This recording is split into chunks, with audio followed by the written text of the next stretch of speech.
In doing so, the main principles of the WTO are these things called anti-discrimination principles. And so these two principles that I'm going to speak about really do underpin what the WTO is trying to achieve or trying to combat, really, in international trade.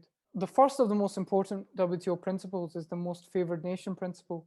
Now, this is where a country can't favor the goods and products of one country over another, and it cannot have different rules for different countries. So if I'm the Chancellor of Germany, I cannot give favorable rules to the Spanish bananas and not give favorable rules to the French bananas. That's not allowed.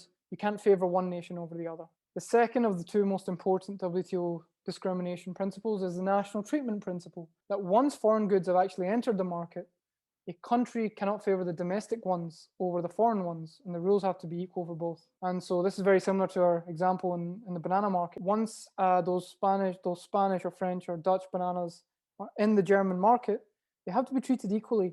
They have to have the same customs and tariffs and taxes, and they have to be displayed similarly by law.